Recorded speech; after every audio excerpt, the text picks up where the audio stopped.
शुभम तिवारी जी। राधा वल्लभ श्री हरिवंश। श्री हरिवंश। महाराज जी सफलता क्या है? सफलता का मूल मंत्र क्या है?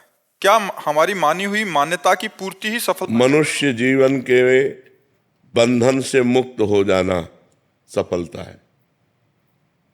ये जो मनुष्य जीवन है, मना खष्टान इंद्रियाणी प्रकृति स्थान कर्षति, जो मन 5 ज्ञानेंद्रियों के साथ भोगों में जा रहा है और भोग हमें परास्त कर रहे हैं, इससे मुक्त हो जाना। जो हम जन्म मरण के बंधन में विवश होकर जा रहे हैं, इससे मुक्त हो जाना। काम क्रोध लोभ मोह मद मत्सर, इन पर विजय प्राप्त कर लेना।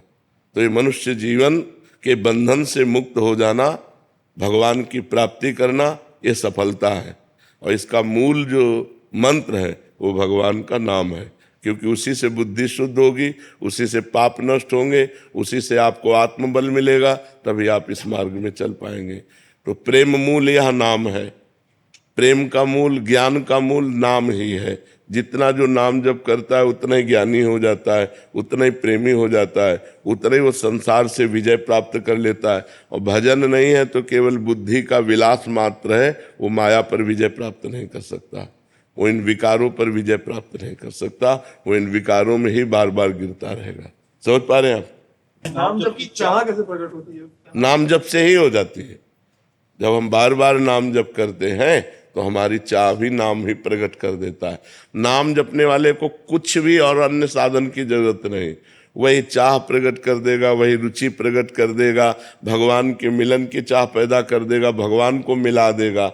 सुमिर पवन सुत पावन नामू, अपने बस कर राखे रामू। भगवान के नाम के बल से हनुमान जी ने भगवान को अधीन कर लिया।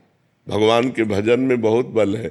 बड़े बड़े सिद्ध संत हुए भगवान के नाम जप से हुए। सब कुछ नाम जप ही प्रकट कर देगा। आप केवल नाम जप करके देख लो। इस जन्म में एक नियम ले लो कि मैं भगवान का नाम जप नहीं छोड़ूंगा, फिर आप मिलना देखो, आपका परिवर्तन कितनी जोर का होता है। सब ठीक हो जाएगा, सब ठीक हो जाएगा। अरे समझो, हम बार बार उदाहरण देते हैं कि जो राम नहीं कह पाते थे, राम राम नहीं बोल पाते थे, वो मरा मरा उच्चारण किया। वो इतना बड़ा ग्रंथ है वाल्मीकि रामायण, और संस्कृत से है। आप सोचो, उन्होंने संस्कृत से हमारे इतिहास की रचना कर दी और ब्रह्म ऋषि पद पे पहुंच गए। कोई दूसरा साधन नहीं था, केवल नाम का साधन था।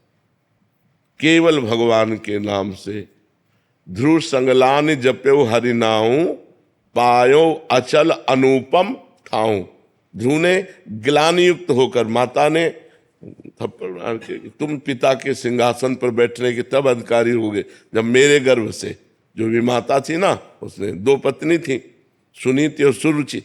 तो सुनीति के बेटा थे ध्रुव, सुरुचि को अच्छा नहीं लगा, तो ध्रुव संगलानि ग्लानि युक्त होकर भगवान का नाम जप किया, तो अनुपम ठाऊ। आज भी जो ध्रुव को पद मिला है वो किसी महात्मा को नहीं मिला।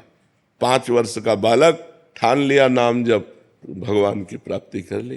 प्रहलाद जी ने नाम जप के बल से बड़ी बड़ी विपत्तियों को पार किया। तो हम नाम जप करें, नाम जप में बड़ी सामर्थ्य है जी।